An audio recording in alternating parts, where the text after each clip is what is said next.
네, 여러분 안녕하십니까? 네. 자, 대학생들을 위한 CEO 특강, 꿈꾸는 젊은과의 소통 진행을 맡은 임동석입니다.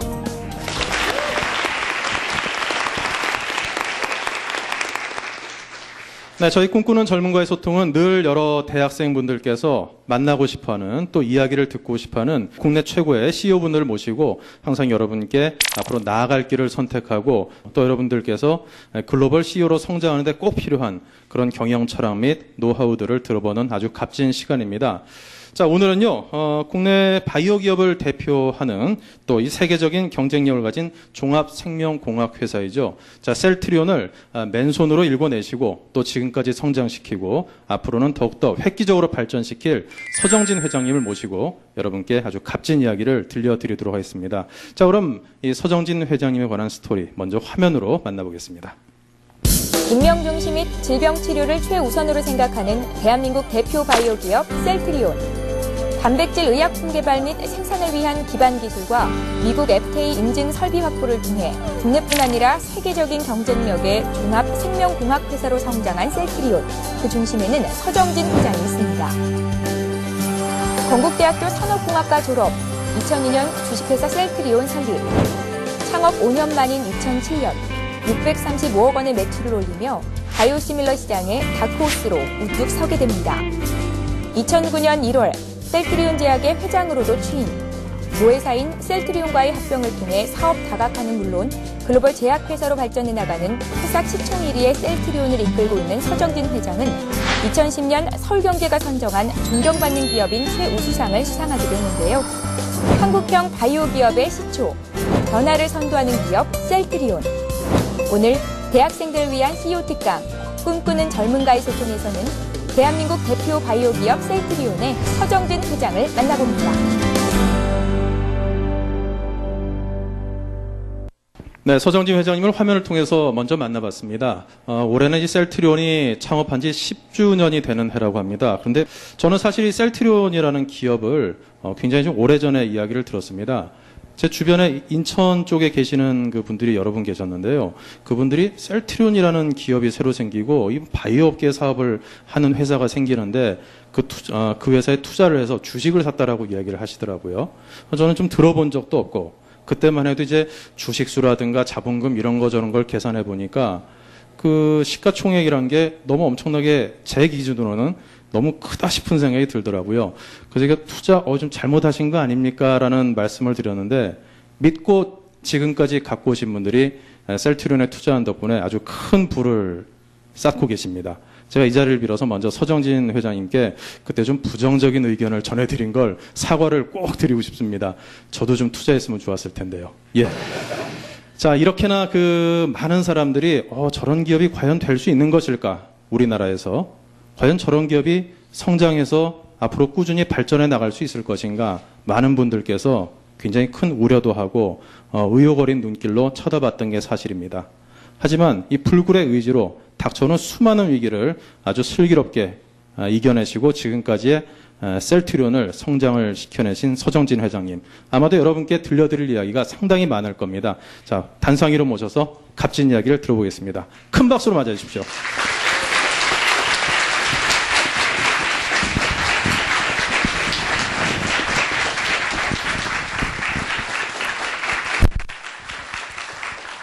예, 방금 소개받은 서정진입니다. 제가 가끔 강의하러 갈 때는 있는데 모교에 와서 강의하는 건 참 오랜만입니다. 한 5분 동안 학교를 이렇게 쭉 한번 돌아보니까 옛날 생각이 많이 나네요. 가끔 TV나 이런 장면으로 이 호수는 가끔 봤었어요. 요새는 호수물 깨끗해요? 지금도 썩었어요? 그때도 호수물이 썩는 게 문제라고 했는데 30년 동안 안 풀렸나 보죠? 오늘 제가 이제 이야기하려고 하는 거는 나한테 거꾸로 30년 전으로 돌아가라면은 나는 과연 어떻게 살까? 이런 주제를 가지고 한번 이야기를 해보겠습니다. 사실은 기업가라고 하는 게 뭐냐 하면 기업가도 사실은 전문가야. 그러니까 모든 사회에 사는 사람들이 다 자기 나름대로 전문성을 가지고 살죠. 그 중에 이제 경영자라는 건 어떤 전문성이 있는 거냐는 얘기를 할게요. 그 경영자는 혼자 하는 게 아닙니다. 자기 휘하에 있는 조직과 구성원과 같이 일을 하는 게 경영자예요. 근데 혼자 하는 것은 사실은 무척 어려울 수도 있지만 쉬워요. 근데 여러 사람이랑 같이 하는 게 사실은 쉽지 않고 어려운 겁니다. 그래서 여러분들이 나중에 어떤 조직이든지 다 여러분들의 꿈은 리더가 되는 게 꿈일 거예요. 자, 그러면 리더라는 게 뭐냐를 가지고 이야기를 할게요. 근데 내가 하는 게 사업이니까 사업에 맞춰서 할게요. 제가 여러분 한 나이였을 때, 우리 학교 다닐 때, 그때는 제 목표가 좋은 회사 취직하는 거였어요. 좋은 회사 취직하다 보니까 그때만 해도 이 건대가 국내에 있는 무슨 사람들이 건대 다닙니다 그러면 이거 성공한 학생이구만 이렇게 얘기 안 할 때야. 그러니까 가급적이면 어느 대학 다니냐 그러면 서울에 있는 대학 다녀 이렇게 얘기할 때입니다. 예? 그래가지고 그러니까 무조건 학교 다닐 때 성적이 좋아야 됐어요. 그래가지고 제가 이제 공대를 나왔는데 우리나라 문교부에서 공대 조기 졸업 1호가 저였을 거예요. 그리고 그 당시에는 조기 졸업을 하려고 그러면 학점이 B가 하나라도 있으면 안 돼. 모든 학점이 A를 넘어가야 돼. 그래가지고 졸업할 때쯤 돼서 학점이 몇 개가 B더라고. 그래서 가만히 보니까 만만한 게 보니까 가정대에 모자 복원학이라는 게 있었어요. 그래서 야 이게 만만하다고 들어갔는데 수강 신청을 했는데 여교수께서 황당해 하더라고. 그 과목이 개설한 일에 남자가 처음 왔다는 거야. 그래서 딱 가서 보니까 이게 임신서부터 출산서부터 수유를 가리키는 과목인 거야. 근데 나는 무조건 거기에서 A를 받아야 되거든. 근데 여자가 유리하겠어? 남자가 유리하겠어? 여자가 유리할 거 아니야. 그러니까 거기 보니까 뭐 이제 피임 주기 같은 거 막 나오더라고. 그래가지고 있는 후배한테 물어봤지. 야, 네 주기는 어떻게 되냐? 그랬더니 그님이 하는 얘기가 형은 자기를 기준으로 하면 안 된다 이거야. 자기는 규칙적이지 않으니까 다른 애하고 골라주더라고. 그래서 걔가 가정교사로 해가지고 모자 복원학도 A 플러스를 맞았으니까. 그래서 여자들은 당연히 아는 것까지 달달 외워서 학점을 받았으니까. 학교 다닐 때는 그랬어요. 그러다 보면 자동으로 졸업 성적은 최고로 좋은 성적이 되게 돼 있어요.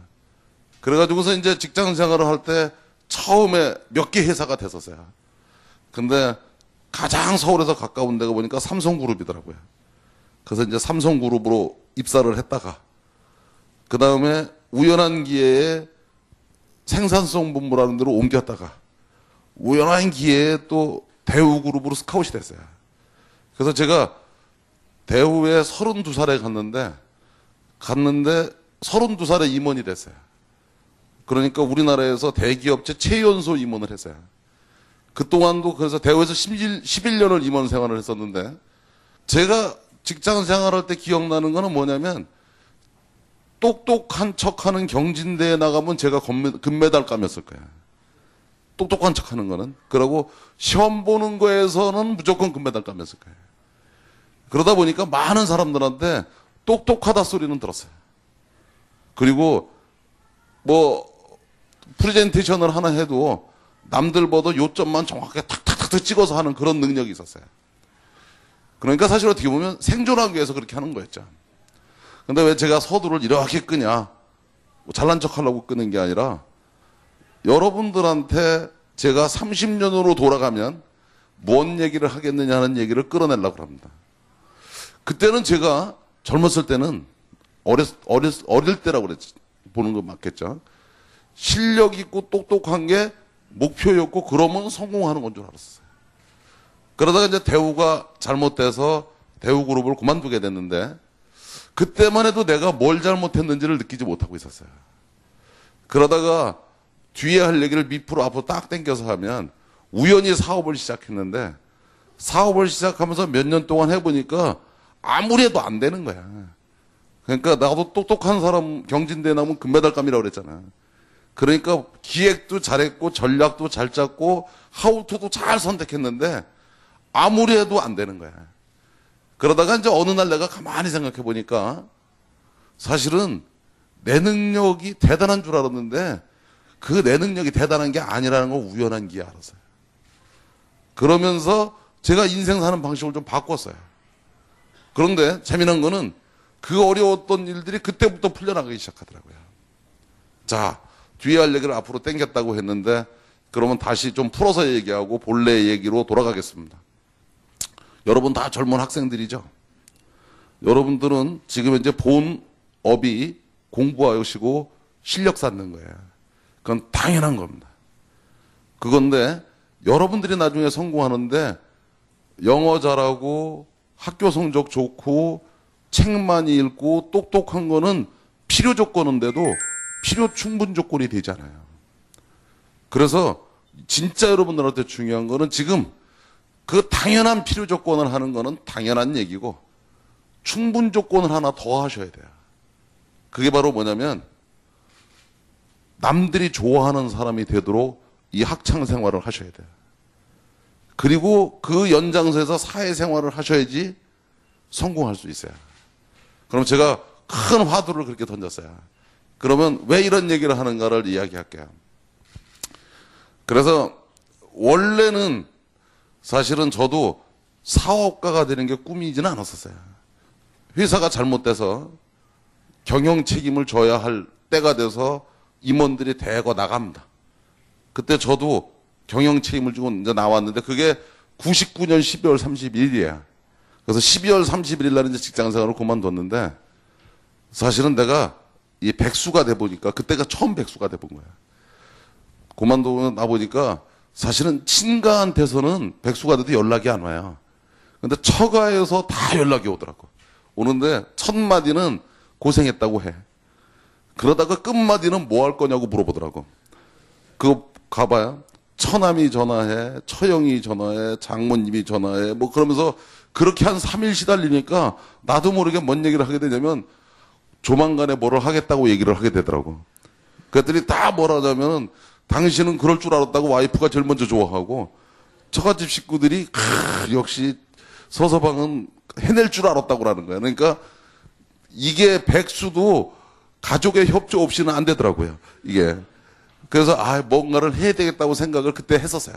사실은. 원래 내 목표는 회사가 안 망했더라면 그 그룹에서 사장 되고 부회장 되고 회장 되는 게 목표였어요. 근데 왜냐면 사업한다는 게 이게 쉬운 일이 아니잖아. 엄두가 나는 일이 아니잖아. 그 다음에 또 이제 제가 데리고 있던 부하들이 한 친구 두 친구 그만두고 나오는데 이 한국 사람의 특징이 뭐냐면 A라는 게 있어서 지가 그만두면 그냥 가서 집에 가서 백수를 하면 되는데 와서 꼭 인사를 하러 오더라고. 그러다 보니까 이제 몇 명이 되다 보니까 나도 모르게 뭔 얘기를 했냐면 야 일단 모여. 그래서 죽어도 같이 죽고 살아도 같이 살자. 그래서 지금 이 그룹의 지주회사를 만들었어요. 근데 뭐를 하려고 만드는 회사가 아니야. 일단 모여만 놓은 거야. 그랬더니 다들 모여가지고서는 위대한 결정을 하셨다는 거야. 사업을 하시는 게 이게 아주 탁월한 선택이라는 거야. 근데 뭘 할 거냐 그건 아주 정한 게 아니라 그냥 모여 있는 거예요. 그리고 이제 대기업 출신들은 회의를 해야지 만족감을 느껴요. 그래서 아무것도 할 일도 없는 길이 모여가지고 오전 내 회의를 해요. 점심은 뭐 먹을 거냐를 회의하는 거예요. 그리고 먹고 나면 또 오후에 다시 토의를 해. 이 식당을 계속 쓸 것이냐 바꿀 것이냐를 놓고. 그러고 또 지나면 또 저녁 먹는 메뉴 결정하는 회의하고. 그러면서 하루를 퇴근할 때는 또 안녕히 가시라고 고생하셨다고 그러고. 사실은 고생하기는 고생했지. 예? 그 동네에 몇 안 되는 식당 놓고 그 많은 연구를 해댔으니까. 이렇게 한 보름 했더니 더 이상 못 버틴기겠더라고. 그래서 이제 여기서 도망가는 게 상책인 것 같아가지고 와이프하고 직원들한테 그랬어요. 야, 이거 한국에서는 사업 아이디어가 안 떠오른다. 이게 큰 물로 가야겠구나. 그래서 내가 미국에 가서 사업 아이디어를 구상을 하고 올 테니까 좀 여기서 기다리고 있어라. 그랬더니 제 아내도 당신다운 결정을 했다는 거예요. 그 다음에 제 부하들도 역시 우리 보스라는 거야. 그래가지고서 또 많은 사람들의 큰 후원하에서 이제 처음으로 날아간 게 한국 사람이 미국 가면 제일 편한 데가 LA입니다. LA를 가면은 제일 행복감을 느끼거든요. 왜냐면 한국인이 많으니까. 그래서 이제 LA를 딱 갔는데 내 생전 처음으로 아무도 안 기다리는 공항을 가본 거예요. 그리고 도착해서 만날 사람도 없는 공항을 가본 거예요. 그다음에 이제 아무래도 좀 싸구려 호텔에서 쓰는 게 돈을 줄일 것 같아서 70불짜리 이제 모텔에서 자는데 근데 생각을 해보세요. 사업을 하기로 했는데 무슨 사업을 할까? 그게 금방 떠오르겠어요? 안 떠오를 거 아니야. 그래가지고서는 거기서 계속 방황을 합니다.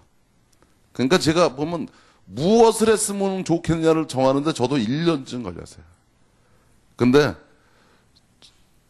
사실 아무리 생각해도 잘 떠오르지가 않더라고. 그때 내가 배운 게 한국 사람들은 이 분치기 초치기에 훈련이 돼 있어가지고 1년 동안 생각하자 그러면 생각이 안 나더라고. 다음 달에는 끝을 봐야 된다 그러면 그때부터 나기 시작하는 거예요. 그래서 제가 그때 1년 동안 사업 구상 안 하고 LA에 있으면서 내 평생 먹어야 할 던킨 도너츠는 다 먹었어요. 왜냐면 아침 낮을 제일 싸게 먹는 게 던킨 도너츠거든. 그 이유가 지금도 그런데 커피를 무제한 리필해줘야. 잠만 들고 가면 그 무제한이라는 것은 하루의 무제한이라 잔이 존재하는 무제한 리필하는 거야. 그래서 계속 들고 다녔더니 종업원이 어느 날 새 걸로 바꿔주더라고. 그래서 왜 바꿔주냐 그랬더니 네가 이걸 사서 먹을 것 같지 않아가지고 이게 비위생적이라 바꿔준다 그러더라고.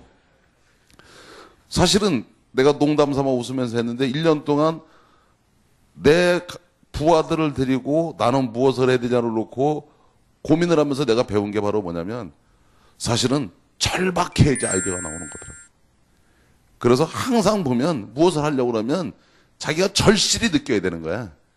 이게 어떤 생각이 안 떠오르고 전략이 안 떠오르고 구상이 안 떠오르는 건 아직까지 여유가 많은 거야. 실제. 그래서 도저히 여기서는 안 되겠다는 생각이 들었어요. 그래서 한국인이 없는 데로 가자. 그래서 간 데가 샌프란시스코야. 이제 갔더니 거기가 큰 바이오빌리가 있더라고요. 바이오빌리가. 뭐 가만히 보니까 뭐 간 동네가 그 동네니까 여러 가지를 검토하는 중에 그쪽도 검토를 한번 시작했어요. 근데 거기서 내가 재미난 걸 발견한 게 우리나라는 제약 산업이 그 당시에 한 5, 6조쯤 됐어요. 근데 전 세계 제약 산업이 보니까 보는 방법에 따라서 800조에서 1000조쯤 되더라고요. 근데 자동차 산업도 5, 600조밖에 안 됩니다. 반도체 산업도 400조밖에 안 돼.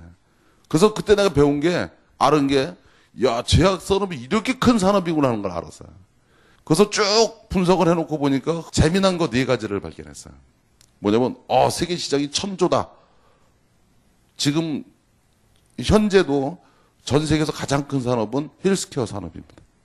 그 중에 제약 산업이 제일 큰 산업이에요. 우리나라만 제약 산업이 작은 산업입니다. 그래서 첫 번째 그걸 발견했어요. 우리나라의 현실하고 이 세계의 현실이 다르다 하는 걸 알았어요. 그다음에 두 번째로 재미난 걸 하나 발견했는데 전 세계에서 인류가 태어난 이래 지금까지 개발한 약의 종류가 기본 물질은 400개밖에 없더라고요. 거기서 파생 상품이 많은 거야. 약명이 많고. 한 400개 되는 거를 쭉 해서 훑다 보니까 재미난 게 보이는 게 환자가 많은 약은 이미 다 개발이 끝나 있는 거야.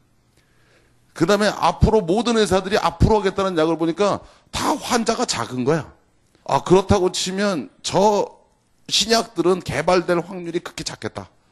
그 이유가 개발비가 안 나올 테니까. 그러면 산업의 패러다임이 바뀌는 거예요. R&D 중심에서 인더스트리 쪽으로 바뀌는 거예요. 그러면 퀄리티와 코스트 중심의 사회가 되는 거예요. 그러면 미국, 유럽은 위기고 한국과 같은 국가는 기회가 되겠다. 그리고 그때 대개 보니까 2012년서부터 그렇게 패러다임이 급격하게 바뀌겠더라고요. 그럼 나한테 남아있는 시간은 11년이 남아있는 거예요. 이 11년을 잘만 해나갈 수 있다고 치면 좋은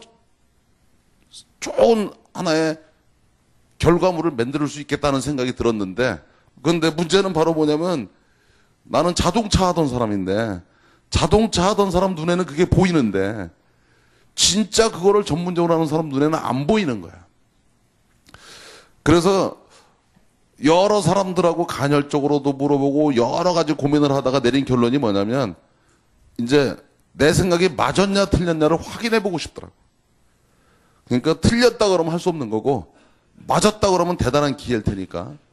근데 나는 그때만 해도 그거 확인하는데 3천억이 드는 줄을 몰랐었어. 나중에 보니까 그게 3천억이 들었는데, 근데 약이 크게 보면 4개가 있어요. 입으로 먹는 약이 있고 이게 화학약이에요.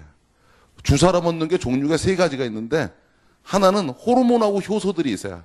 이게 인슐린, 인터페론, 성장 호르몬 이런 거예요. 이런 것들은 되게 기술 진입 장벽이 좀 낮아요. 왜냐면 물질이 단순한 물질이야. 근데 예방하는 약으로는 백신이 있어요. 이것도 기술 진입 장벽이 좀 낮은데 제일 기술 진입 장벽이 높은 게 항체라는 게 있어요. 이게 치료제입니다. 항암제라든지 류마티스나 알러지 이런 약들이에요.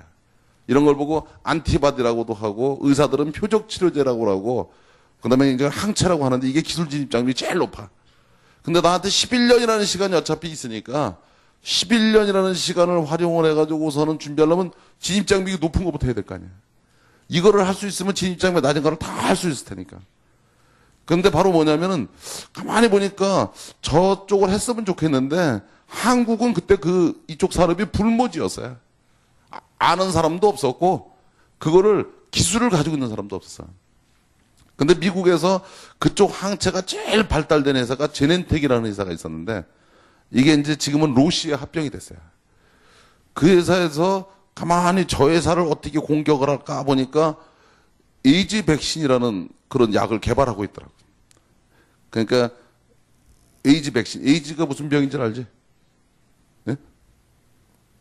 잘 아는 병이지. 그래서 사실은 주로 후진국에 많은 병이에요. 그래서 가만히 생각해 보니까 에이즈 백신이라는 걸 개발하는 걸 잘 활용하면 기술을 넘겨받을 것 같아. 그래서 이제 그쪽 사람들한테 만나서 그랬어요.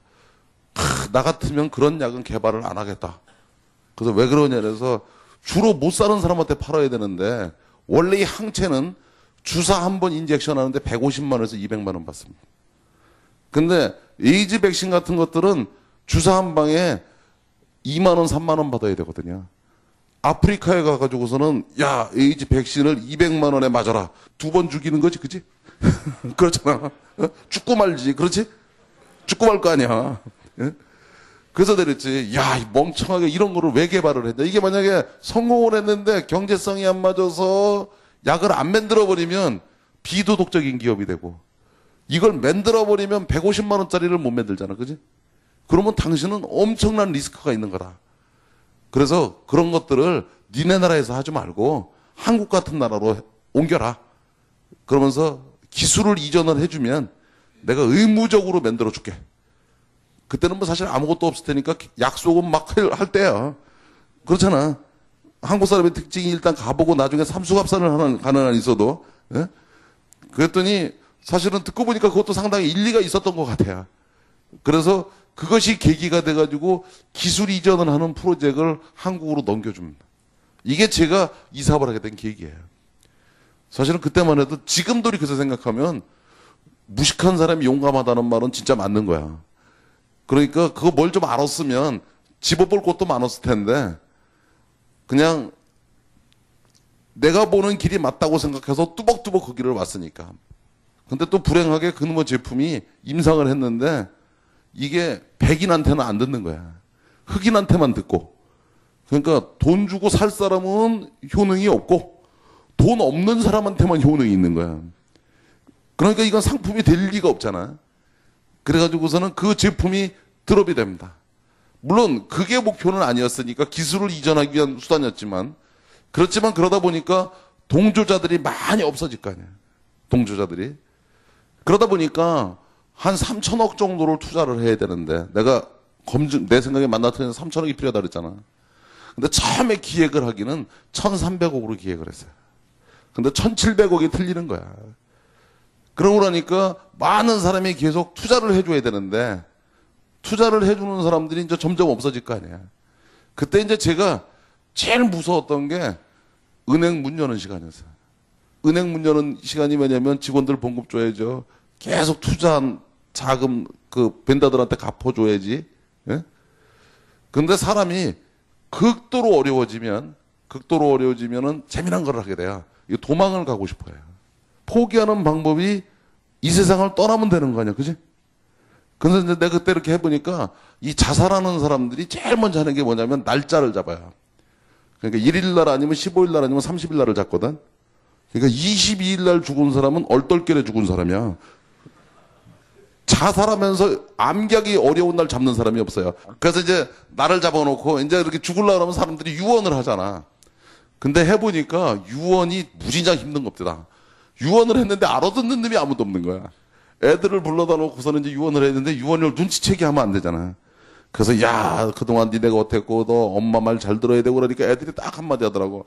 아빠 잘 알았으니까 주무세요. 그러더라고. 그래서 이것도 엔진 났다고 불러다가 야 다시 하자 이럴 수도 없고, 그렇다고 유언 못 알아들었다고 나를 또 바꿀 수도 없고, 그래서 이제 강행을 하러 갔는데, 가서 이제 악셀레이팅을 탁 해서 뛰어들어가야 되잖아. 탁 했는데 이게 나도 모르게 브레이크를 밟아가지고 가드레일만 탁 받은 거야. 그럼 어떻게 해야 됩니까? 후진을 해야 되잖아. 그래서 이제 다시 해야 되니까. 그래서 후진을 하는데 이런 길이다 보니까 이 화물차가 중앙선을 넘어서 쫙 오는 거야. 그때 이제 어떤 생각이 내가 탁 들었냐면, 이게 죽을 뻔한 거 아니야, 그지? 이게 자살하는 거하고 처해 초정는 거, 이거 무진장 질적으로 다른 거야, 이게. 그래서 가만히 생각해 보니까, 야, 오늘은 일진이 안 좋은 것 같다. 그래서 다음날 하자. 그러면 며칠 뒤에 하는 거지? 15일 뒤에 하는 거야. 그래서 계획에도 없이 15일을 더 살아야 되는 거야. 이게 원래 오늘 죽어야 되는데, 화물차 오는 바람에 15일을 더 살아야 되는데, 뭐 솔직한 예로 오늘 자살하기로 한 놈이 혹시 자살을 못하면 15일 더 살 때는 뭐를 해야지 하고 계획을 짠 게 없었을 거 아니야. 그래서 15일을 더 살아야 되니까 뭐 아무 계획도 없이 그래도 집에 가서 만나는 사람한테 나도 모르게 그냥 자연스럽게 그 얘기를 하게 되더라고. 마누라를 만나서도 뭐 하게 되고, 애들을 만나서 그러고, 동료들을 만나서도 내가 할 수 있는 얘기가 고맙다는 얘기밖에 없더라고. 야, 그러다 보니까 또 고맙다고 얘기해놓고 고마웠던 얘기를 또 가만히 찾아보니까 잔뜩 있더라고. 그런데 상대방이 아무 생각 없이 진짜 고맙다는 얘기를 쭉 얘기를 했더니 또 상대방들이 또 되게 감동을 받더라고. 근데 내가 거기서 참 재미난 걸 하나 발견했어요. 내가 변한 거는 딱 하나야. 남들이 해준 거를 고마워하는 것을 한 번도 표현을 안 해보다가 그냥 덤으로 사는 15일 바람에 고맙다는 얘기를 하면서 고마웠던 얘기들을 쭉 열거해서 얘기한 것밖에 없는데 내 주변이 바뀌는 거예요. 그러니까 식구들의 태도가 바뀌고 직원들의 태도가 바뀌는 거야. 그리고 은행 사람들이 바뀌는 거야. 주들이 바뀌는 거야. 제가 거기서 재미난 걸 하나 발견한 게, 그동안 내가 인생을 살면서 전부 내 머리로 하려고 그랬던 거야. 내 능력으로 다 하려고 그랬던 거야. 그래서 계획도 잘 세웠고 전략도 잘 세웠는데 허들이 나타날 때마다 도와주는 아군이 하나도 없었던 거예요. 다 네가 해보라는 얘기였거든. 근데 내가 가만히 생각해보니까 왜 그랬냐? 남이 그럴 수밖에 없게끔 내가 행동과 생각을 하고 있었어요. 그러니까 직원들한테도 고맙다고 잘했다는 얘기보다는 야단치는 것밖에 없었거든. 야, 이렇게 해야 되는데 너는 왜 이걸 못하냐만, 내가 여기까지 했으면 이건 네 해야지.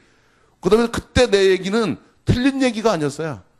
나는 정당했고 내 부하들이 잘못한 것도 맞았었어. 근데 제가 거기서 느낀 게 바로 뭐냐면, 내가 헛똑똑이라는 걸 느꼈었어요. 헛똑똑이라는 거를. 그래서 그 변화 하나가 생겼는데 사실은 불가능했던 게 막 가능하게 바뀌는 거예요. 그래서 2007년 말이 되니까 전 세계의 흐름이 바뀌기 시작해요. 그래서 2007년 말에 나한테 제일 먼저 동조를 보내준 사람이 GSK라는 회사야. 거기에 CEO가 젊은 CEO로 바뀌었는데 내가 예상한 대로 신약을 다 내려놓는 거야. 신약을 다 내려놓으면서 경제성이 없다는 얘기를 하는 거야. 2008년이 되니까 다국적 회사들이 다 따라서 움직이기 시작하는 거야. 지금 현재 헬스케어 업종에 있는 사람들은 제가 2000년에 2001년에 했던 얘기를 부정하고 아니라고 하는 사람이 아무도 없습니다. 대신 그 사람들은 나보다 10년 뒤에 이 준비를 하는 거예요. 그래서 현재는 어떻게 되어 있냐? 이 시장은 1000조를 넘어섰습니다. 그리고 R&D 중심 산업에서 인더스트리 중심으로 이제 완전히 바뀌어가고 있어요. 그리고 그것이 완성되는 시기는 2015년이 되면 완벽한 인더스트리 중심으로 바뀝니다. 그 다음에 역시 내가 예상한 대로 항체 사업을 할 수 있으면 아래 사업을 다 할 수 있어요. 그 다음에 미국과 유럽은 위기가 왔어요. 한국, 중국, 인디아한테는 기회가 온 거예요. 그런데 그 중에 항체 기술을 가지고 있는 데는, 이 항체 기술을 가지고 있는 회사가 전 세계에 10개밖에 없습니다. 그 중에 미국, 유럽의 바깥에 있는 회사는 저희 회사밖에 없어요. 그러다 보니까 한국의 위상이 절대적으로 높아졌죠, 실제. 절대적으로. 그리고 저희 회사가 이제는 한국보다는 전 세계에서 무척 유명한 회사입니다. 헬스케어 산업을 하는데, 생명공학 산업을 하는데 저희 회사를 모르는 사람은 전 세계에 거의 없어요. 실제. 그래서 현재는 2000년에 백수들끼리 모여서 차렸던 회사가 지주회사로 있고, 그 지주회사 밑에 계열사가 12개가 있습니다. 그 중에 상장사가 2개가 있고 비상장사가 10개쯤 있는데, 상장사 시가총액만 해도 4조 한 1, 2천억 될 거예요. 그런데 이 지주회사에 제가 지분이 한 90몇 프로쯤 되는데, 지주회사 지분만 해도 지주회사가 가지고 있는 재산이 1조 한 2천억 이상은 될 거예요. 근데 전 세계에 1조 원 이상 가지고 있는 사람 1000명밖에 없어요. 그러니까 11년 만에 전 세계 1000등으로 올라간 거야. 1000등으로. 근데 그러면 성공한 비결이 뭐냐? 거기에 대해서 이제 정리를 하려고 합니다. 돌이켜서 가만히 생각해 보니까 성공한 비결은 학교 다닐 때 열심히 공부했던 거, 그게 필요 조건은 된 것 같아. 그때부터 데이터 분석하고 전략 세우고 기획하고 작전 세우는 거는 선수였으니까. 그래서 여러분들 학생들한테, 후배들한테 얘기할게요. 학교 다닐 때 기본적으로 해야 되는 거는 공부 열심히 하고 실력 갖추는 건 당연히 해야 되는 거예요. 그런데 생활에서 항상 준비하고 있어야 되는 게 뭐냐면 현상 파악하는 훈련이에요. 그리고 현상을 보면 원인 찾는 훈련이에요. 그 원인을 보면 대책 세우는 훈련을 하세요. 학교에서 배우는 공부 다 목적이 이거 하려고 배우는 겁니다. 그 다음에 니네가 배우는 과목을 가지고 졸업해서 어디다 써먹는지도 모르는 걸 무작정 하는 건 바보지, 그지? 그렇잖아. 이걸 어디다 써먹는지도 모르고 그냥 해. 예? 바보예요. 그래서 항상 선생님들한테는 뭘 하냐?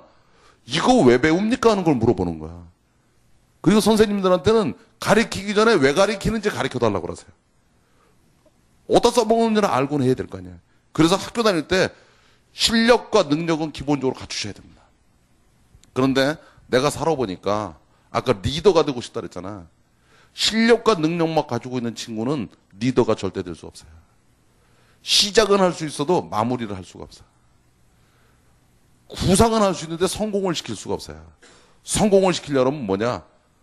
리더는 자기 조직을 가지고 하는 겁니다. 구성원을 가지고 하는 거예요. 관계되는 사람을 가지고 하는 거예요. 그 사람들이 전부 내 편이 돼줘야 돼. 그 사람들이 내 편이 안 되면 리더를 구성하면 안 돼. 혼자 하는 거를 해야지. 근데 그런 조직의 리더가 되고 싶으면 능력과 실력은 필수 조건이니까 당연한 거지만 더 중요한 거는 모든 사람이 좋아하는 사람이 돼줘야 됩니다. 근데 대학 다닐 때 친구들이 안 좋아했던 애가 사회를 갔더니 동료들이 좋아한다. 가능성 없는 얘기예요. 그렇잖아. 학교 친구들 중에 보면 괜히 재수 없는 애 있지, 그지? 걔는 앞으로 성공하기 틀린 거야. 너한테 물어볼게. 네 앞에 있으니까 계속 너한테 물어보는데 네 친구들이 너는 재수 좋은 애라고 그러니 재수 없는 애라고 그러니? 왜 네 친구들이 너를 왜 좋아해? 일단 유머러스하고 풀기를 좋아합니다. 또 예, 그밖에 없는 유쾌하게 좋아합니다. 이 친구가 아주 중요한 얘기를 했어요. 사실은 리더가 되고 싶으면 이거를 할 수 있어야 돼요. 자기가 실력은 있어도 실력 있는 척을 하면 안 됩니다. 겸손해야 돼요. 그 다음에 남이 잘못하는 게 있어도 눈 감아줄 수 있어야 돼요. 남이 조금이라도 잘한 거 있으면 그거를 칭찬해 줄 수 있어야 돼요. 그 다음에 어려운 사람이 있으면 지나치지 말고 도와줄 수 있어야 돼요. 그리고 할 일과 안 할 일을 구분해야 돼요. 그러니까 옳지 않은 일을 하지 말아야 돼요. 근데 옳은 일이냐 안 옳은 일이냐는 간단하게 기준하면 돼요. 내가 하고 싶은 게 옳은 거 아니에요. 남한테 도움이 되는 게 옳은 일입니다. 남한테 도움이 안 되는 일이 옳지 않은 일이에요. 그리고 싸우는 데 가서 싸움을 말리기는 해도 싸우는 사람이 되면 안 돼요. 그래서 전인교육이라고 하는 겁니다. 대학은 전인교육을 하는 장소지 전공 실력 몇 개 배우는 데가 아닙니다. 전공 실력 몇 개를 배우고 나오면 여러분은 리더가 될 수 없어요. 똑똑한 사람은 될 수 있는데 성공하는 사람이 될 수 없어요. 우리나라 대학 교육의 가장 큰 문제가 바로 뭐냐? 고등학교 때까지 입시 중심으로 가르쳐서 전인 교육을 시키지 않았어요. 대학교에서는 아예 그쪽을 띄워놓고 가르치거든요. 그래서 많은 학생이 나오는데 사실은 이 사회가 원하는 학생이 많이 안 나오는 거예요. 그래서 우리 사회에도 손해지만 학생한테도 큰 손해인 거예요. 내가 여러분들한테 여기 와서 야 내가 이렇게 해보니까 이렇게 하니까 성공했더라. 복잡한 얘기 하러 온 거 아니야. 아주 단순한 얘기 하러 왔어요. 사실은 지금 현재는 성공한 기업의 오너 CEO가 돼 있죠. 내가 성공한 거 아니야. 내 주변에 있는 사람이 나를 도와줘서 성공한 겁니다. 그러면 내 인생에서 내가 제일 잘했던 경험은 바로 뭐냐면 15일의 인생을 덤으로 살았던 거예요. 그게 불교에서 말하는 해탈입니다. 그러니까 어차피 고만 살기로 했는데 15일을 더 사는 놈이 무슨 욕심이 있었겠어요. 그렇지 않습니까? 그게 다 고승들이 말하는 너를 버리라는 얘기예요. 그래서 인생의 진리 복잡한 거 아니야. 고승들이 돌아가시면서 한마디 하는 이유가 바로 뭐냐면 그걸 미리 깨달으라는 얘기하는 거거든요. 그래서 대학이 어떤 전문 교육을 하는 그런 편협된 장소라는 생각을 갖고 공부를 하시면 여러분들이 학점은 좋게 받을 수 있을지 몰라도 사회생활에서 성공하시기가 그게 쉽지 않으실 겁니다.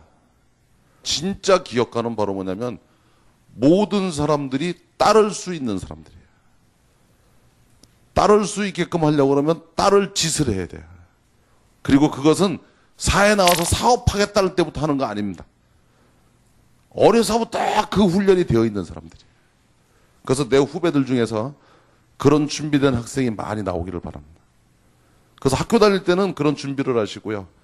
사회생활 하시면서 연습을 해보시고 여러분들이 준비가 됐을 땐 여러분의 일들을 한번 해보시기 바랍니다. 그게 큰 조직의 전문 경영으로 일을 할 수도 있고 자기의 걸로 할 수도 있는데 그래서 저희 선배들 세대보다 우리 후배들 세대에서 그렇게 성공한 후배들이 많이 나오시기를 바랍니다. 그 다음에 사실은 선배들이 후배들한테 제일 바라는 게 바로 뭐냐면 우리 때보다 여러분 때가 더 행복하게 사시기를 바랍니다. 우리 때보다 여러분 때가 더 많은 사람들의 존경을 받기를 바라요. 더 나가서는 더 좋은 대한민국을 만들어서 여러분 후배한테 물려줬으면 좋겠습니다. 그래서 그런 큰 생각을 하는데 오늘 이 시간이 도움이 됐으면 좋겠습니다. 고맙습니다. 감사합니다.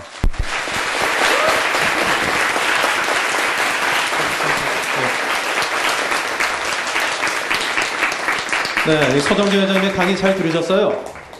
예, 여러분이 들으면서 배운 점도 참 많으셨을 것 같고 또 들으면서 질문 드리고 싶은 것들 굉장히 많을 거라고 믿습니다. 자, 서정진 회장님께 질문 드리고 그 답변 듣는 시간을 잠시 갖겠습니다. 자, 질문 있으신 분 손 들어 주십시오. 네, 맨 앞에 계신 분. 화학공학과 4학년 강병진입니다. 우선 책 한 권 읽은 것처럼 좀 강연 우선 잘 들었습니다. 선배님. 제 질문은 이제 그 규모가 굉장히 큰 3천억 이렇게 말씀하셨는데 그런 회사에서 나오고 이제 그런 그 회사를 차리시면서 그런 어떤 사업에 대한 그런 두려움은 어떻게 극복하셨는지 그것도 궁금하고 이제 앞으로 저는 4학년이기 때문에 앞으로 졸업을 하게 됩니다. 그래서 이제 저는 창업도 생각을 하고 있는데 회사를 가서 창업을 생각하는 게 좋은지 아니면은 바로 저는 부딪히면서 창업을 준비하는 게 좋은지 그런 조언을 듣고 싶습니다. 뒷거부터 답변할게요. 사실은 학교를 졸업하자마자 창업을 하는 거는 좀 위험한 거예요. 왜 위험하냐면 자기가 연구하고 있는 아이디어가 있어서 그걸 사업화를 한다고 쳐도 이 사업이라는 것도 많은 경륜과 경험이 필요한 겁니다. 그래서 일정한 간접 경험을 해보시고 사업을 하는 게 내가 권장하고 싶은 거예요. 그래서 창업을 도피의 수단으로는 쓰지 마세요. 그래서 사실은 그렇게 사업을 하고 싶으면 내가 좋은 아이디어가 있으면 가장 좋은 회사를 들어가세요. 그래서 거기서 간접경험을 하세요. 그리고 준비가 되어 있을 때 시작하시는 게 좋습니다. 그 다음에 케이스 바이 케이스로 다르겠지만 사실은 자기의 계획과 전략과 구상이 좋다고 하면 이 시대는 지원해 줄 수 있는 그룹이 많은 시대입니다. 그래서 그것이 자기는 능력이 부족하다고 치더라도 도와줄 수 있는 공간이 많이 있어요.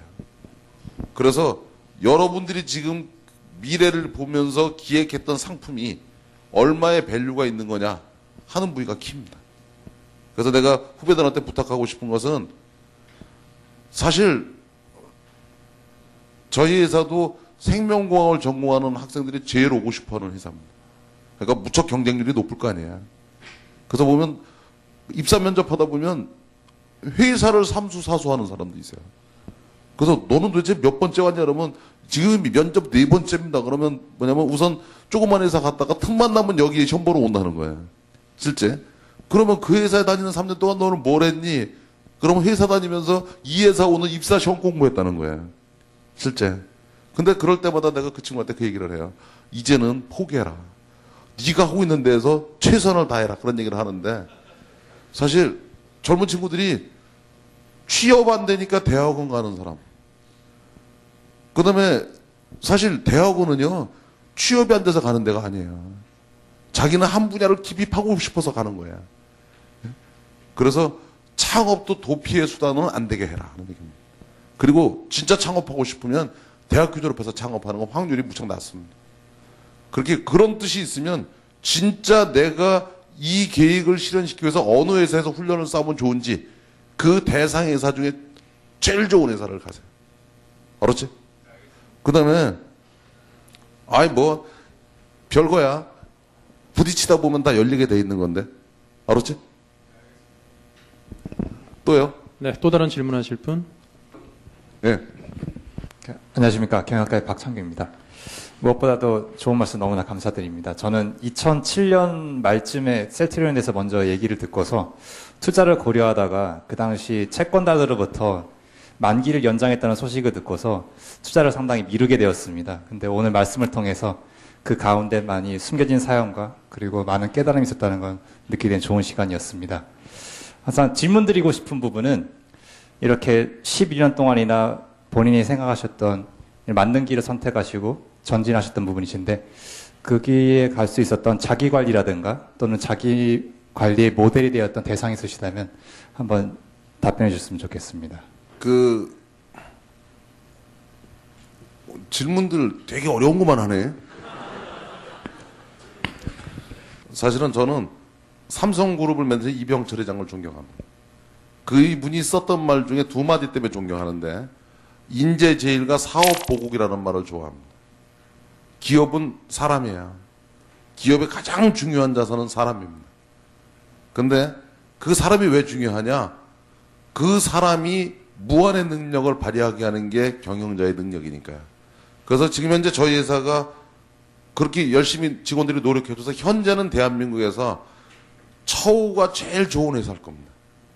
그러니까 1년에 받는 소득 금액으로 봤을 때 대한민국에 있는 기업 중에 우리 회사보다 많이 받아가는 회사가 없을 거예요. 복지나 이런 게. 근데 그거는 내가 주는 거 아닙니다. 직원들이 자기가 한몫을 가져가는 거예요. 그 다음에 두 번째로 중요한 게 뭐냐면 처음에 내가 사업할 때는 사실은 백수면하려고 사업했어요. 그 다음에 시작하면서는 안 망하려고 했어요. 그 다음에 이제 안 망하는 단계를 되니까 돈을 벌려고 했어요. 근데 어느 단계가 넘어가니까 돈이라는 게 나하고 아무 의미 없더라고요. 그냥 숫자더라고요. 예를 들어서 내 재산이 1조에다가 500억 더 해봤자 무슨 의미가 있겠어요? 그렇잖아요. 예? 거기다 1000억을 더 해봤자 무슨 의미가 있겠어요? 그럼 여러분들 그렇게 부자 돼봤자 하루에 밥 3끼밖에 안 먹어요. 4끼 먹으면 다이어트 해야 돼. 그리고 옷을 하루에 2번 갈아입겠습니까? 그래서 그러다 보면 자연스럽게 생각하는 게 뭐냐? 사업가도 내가 왜 사업을 해야 되느냐 합리화를 해야 돼. 근데 이제 그때마다 이제 생각한 게 뭐냐면 이제 목적이 그래 이왕이면 내 나라 잘 됐으면 좋겠다. 그래서 조국과 민족의 미래를 위해서 이런 말을 한 10대 번 썼더니 나도 모르게 애국자가 됩니다. 실제. 그래서 꽤 큰 사업을 하는 사업가들 머릿속에는 자기 돈 벌으려고 하는 거 아니에요. 이 회사를 성공시켜서 내 조국이 발전하는데 기여하게 하려고 하는 겁니다. 그래서 기업의 중요한 목적 중에 하나가 우선 자기 인재들한테 자기 직원들을 행복하게 해줘야 됩니다. 그리고 두 번째로 우리보다 어려운 사람한테 도움을 줘야 돼요. 그리고 제일 중요한 것은 기업이 목적 중에 하나는 자기가 속해 있는 자기 조국에 기여를 해야 됩니다.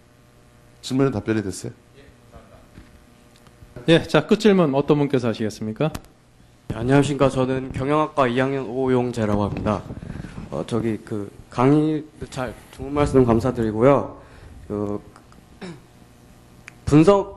회장님께서 분석 능력이 현실의 파악 능력과 어떤 미래 예측 능력 이런 거를 엄청나게 이렇게 그러니까 좋으신데 이런 걸 능력을 고양하기 위해 그러니까 발전시키기 위해서는 어떤 구체적인 학습 그러니까 어떻게 해서 그렇게 분석 능력을 키우실 수 있었는지 그 노하우라든지 아니면 구체적인 학습 방법 이런 걸 알고 싶습니다. 오케이. 여러분이 공부하시면서 항상 여러분이 배우신 걸 가지고 현상을 파악하고 분석하세요. 여기에 10을 썼으면 대책을 세우는데 90을 쓰세요. 그래서 아이디어를 내는 사람을 가리키려고 여러분이 학교에서 공부를 하는 것이지 데이터 정리하는 사람을 만들려고 가리키는 게 아니에요. 그래서 제가 가끔 이렇게 직원들을 뽑아서 보면 저 친구 똘똘하군 하는 친구가 바로 뭐냐면 대책을 낼 수 있는 친구입니다. 그 다음에 그런 생각이 안 드는 친구가 열심히 페이퍼를 만들고 있어요. 근데 그거는 생활 습관입니다. 무슨 말씀인지 아시겠죠? 생활 습관이니까 공부하시면서 습관만 그렇게 바꿔라 이거예요. 그래서 항상 문제 찾고 원인 찾고 대책 세우는 거를 항상 습관화해라 이거예요. 예? 일상생활에 그거 잔뜩 있잖아요. 식당에서 음식 시키는 것도 똑같은 거야. 예? 그러니까 좀 시켜보고 나니까 뭐 좋다 나쁘다 이렇게 나올 거 아니야. 예? 그러면 좋을 때는 왜 좋았나? 나쁠 때는 왜 나빴나? 그러면 식당 주인한테 컴플레인을 해도 지난번 보니까 이게 좀 다르니까 다음부터는 이걸 없애주든지 이걸 더해 주시오. 이렇게 이야기할 수 있는 능력. 알았지? 그렇게 합시다. 자, 지금까지 좋은 강의해 주시고 또 좋은 교훈 많이 들어있는 말씀 많이 해주신 서정진 회장님께 큰 박수 부탁드립니다. 감사합니다. 자, 고맙습니다. Times in our lives, we all have pain, we all have sorrow. 혼자 가면 안 돼요. 자기의 구성원들과 같이 갈 수 있어야 돼요. 자기 혼자 하는 거 아닙니까? 자기 조직원들이 자기와 같은 생각을 갖고 자기를 도와주게 해야 되는데 그러기 위해서는 도와줄 짓을 해야 돼요. 도와줄 짓을. 그래서 그 짓을 할 수 있느냐 없느냐가 그 사람 하나가 리더로 있으면서 조직이 변하느냐, 조직이 에너지를 내느냐, 조직이 힘을 내느냐를 결정합니다.